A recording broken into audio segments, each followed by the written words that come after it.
Sup YouTubers, me One here, and I'm going to be playing some more Skyrim. In the last episode, we got here to Whiterun, and we're given the task of going to Bleak Falls Barrow. And this episode, that's exactly what we're going to do. Damn, those great names to oblivion. Something that I get to talk about is how you can switch, if you click down the right stick, you can switch the game into third-person perspective, which is incredibly useful. And also, tell me that wasn't terrifying. So yeah, I'm going to keep the game in third-person perspective for a little bit, because it's really, I like doing it outside. But first-person perspective is also useful. I work with my mother, sell fruits and vegetables. It's fun, but... Can't stop stuff. You hear me? It's just us against the dragon. Is that it?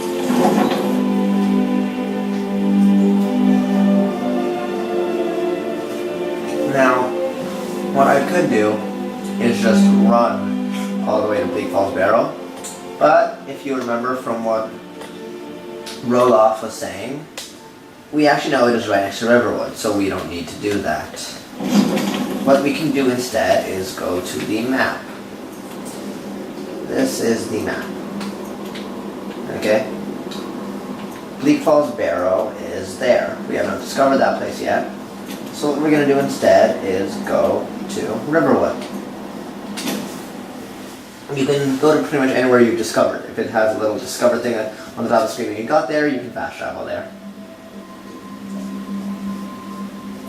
The map is pretty empty right now, but later on, you will realize just how much there is to do in this world. I don't believe I've ever actually found everything.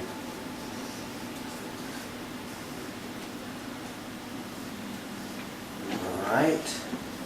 As you can see, it is nighttime.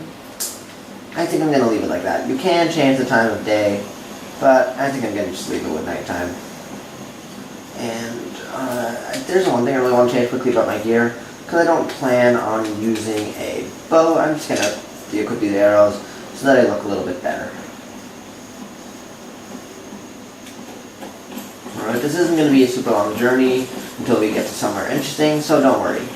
Now, as you remember, in the last episode, I went to the Riverwood Trader and talked to some guy about getting his golden claw back.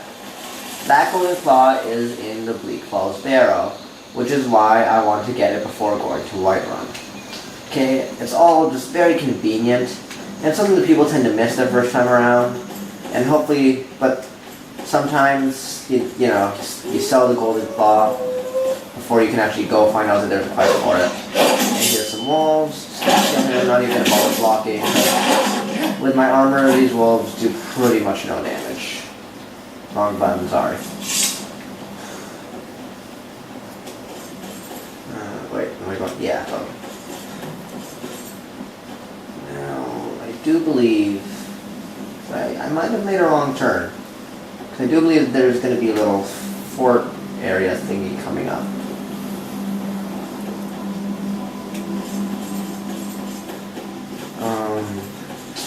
Again, I used to skip past this part of the story, so pardon me if I am kind of stumbling around for a little bit. I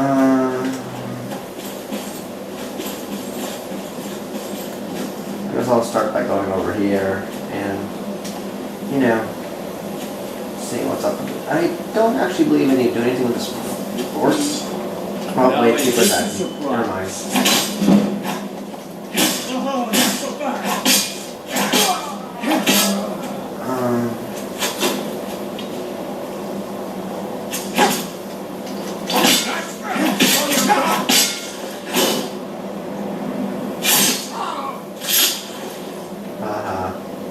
Yeah, by the way, the ragdoll physics in this game are super amusing. I'm actually just going to look at this guy's dead body really quickly because he has something interesting. A great sword. Great swords are two-handed weapons, which means you cannot dual wield, you cannot have a shield, nothing like that. So I'm going to take it, and obviously I'm going to take the gold. Okay, they are slower than normal swords, but do more damage, and I think actually that I'm going to try it out for a little bit.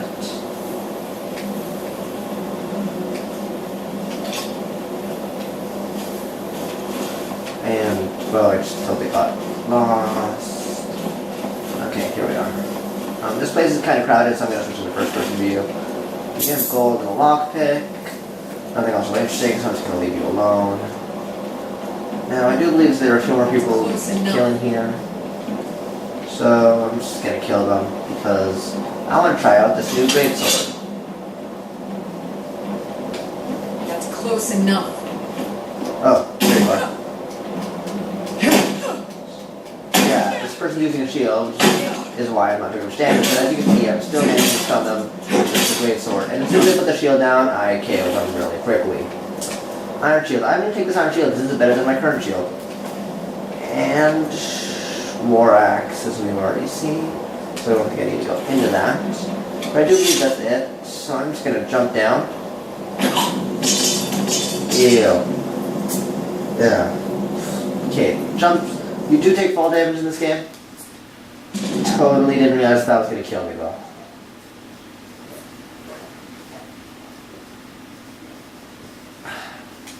Oops. That severely sucks.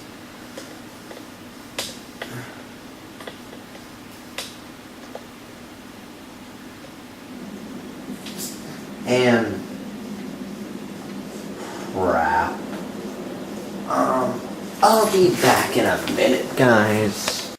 Alright, and I'm back. I'm actually just gonna save really quickly now that I have my stuff back, because it's generally a good idea. Also, as you can see, greatswords are on your back, and look at how big this thing is. Greatswords are actually, I didn't like them at first, but they kind of grown on me.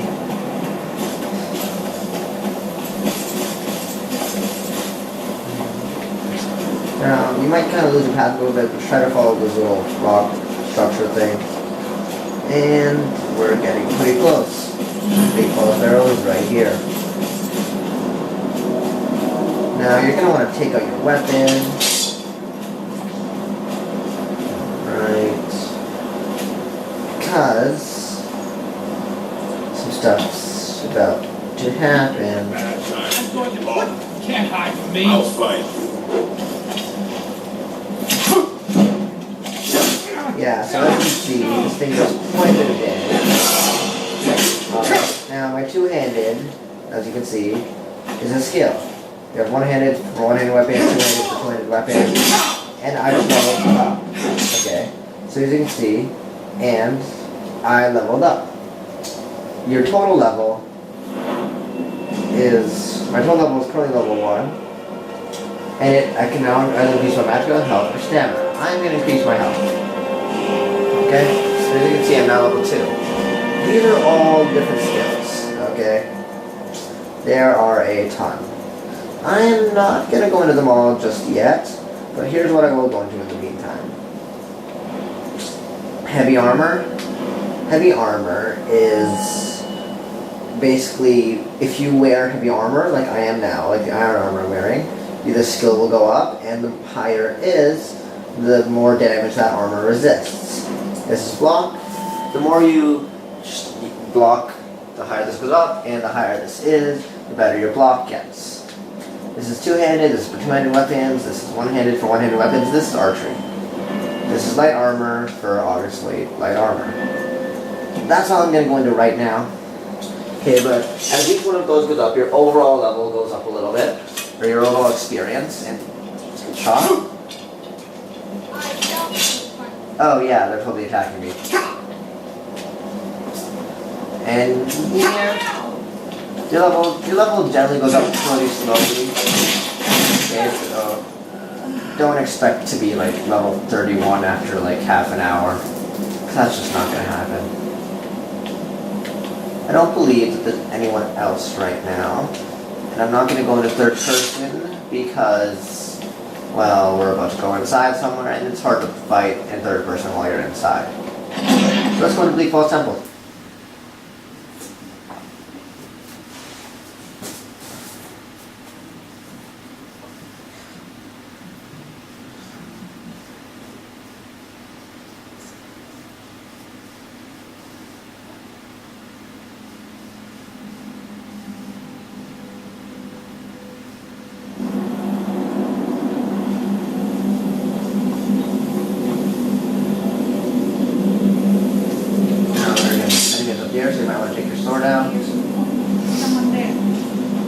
here. Now that, as you can see, no one over there has a bow, so I'm actually going to want to go fight her first. Okay, next, as you know, your weapons do have limited range. The bigger the weapon, generally the bigger the range, so yeah, do with that what you will. I'm just going to stand here and block for a little bit. Now you need to be facing it for block to work, okay?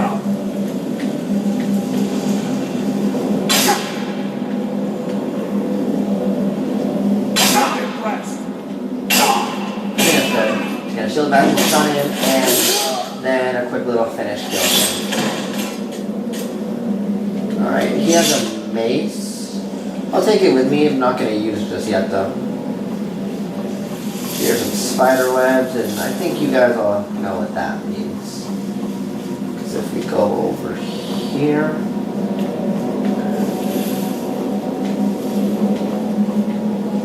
Yeah. Well, this place is actually pretty creepy, but I mean, it's not as bad as some places go, especially when you get really into the game, like when you're really immersed. These places are absolutely terrifying. Normally I would try to snipe this guy, but I don't have a bow or anything good, so I'm just gonna kill him.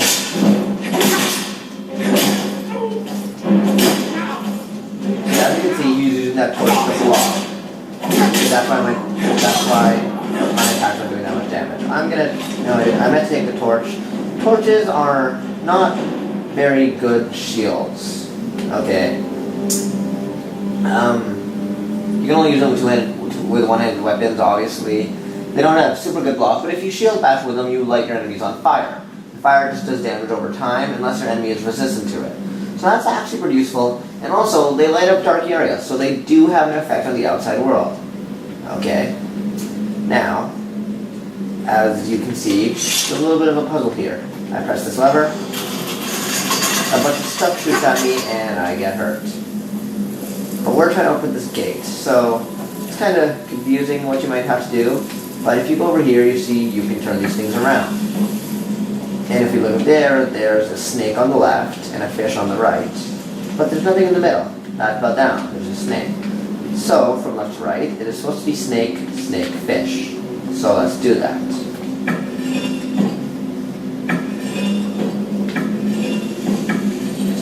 So now the snake, snake, fish, you press the lever, and the gate opens, and you don't die. Over here, there's a chest. Just gonna grab this really quickly. Now I did leave us on enemy on my screen, so I'm gonna take this out really quickly.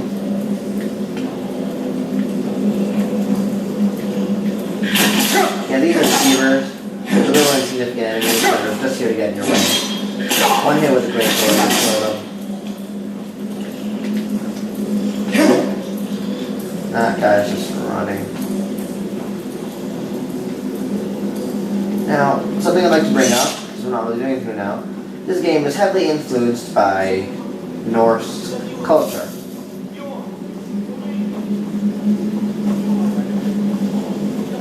By the way, you can't go through this, so... Oh, that's where the little bugger went. Now, the Nords were, or ancient race in Europe, they were essentially the Vikings.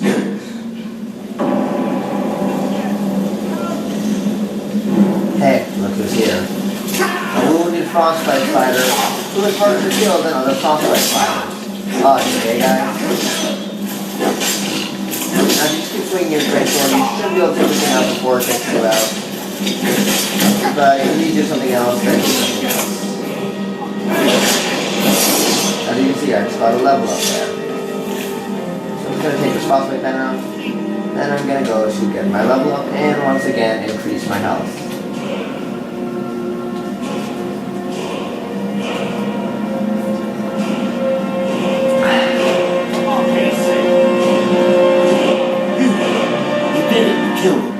Cut me down before anything else shows up. Yes, the claw. I know how it works. The claw, the markings, the door in the Hall of Stories. I know how they all fit together. Help me down and I'll show you.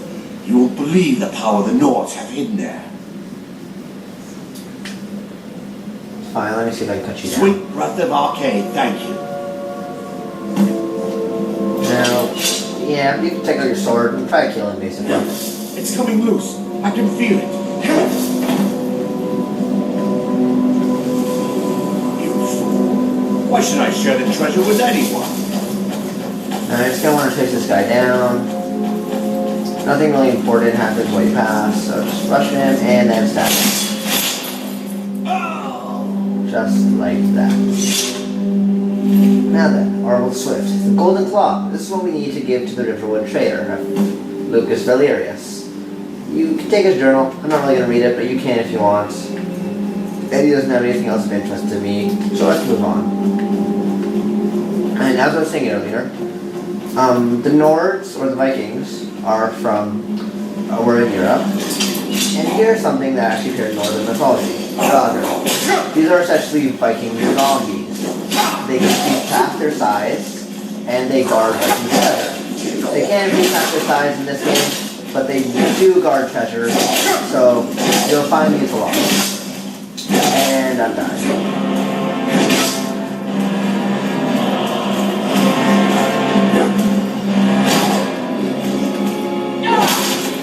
Alright, let's kill that one, and this one over here is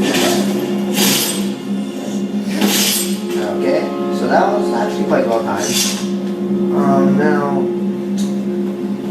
this. You do not want to step on that, because if you do, that wall is going to pop out and will more than likely kill you.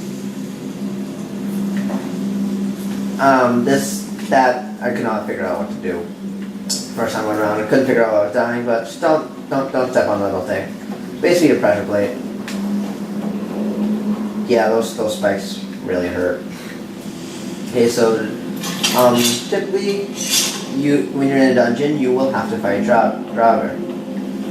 Okay, so get used to fighting skeletons. You can't attack them before they attack you quickly. Incredibly useful. And a lot of them aren't super heavily armored. There shouldn't be too much of a problem.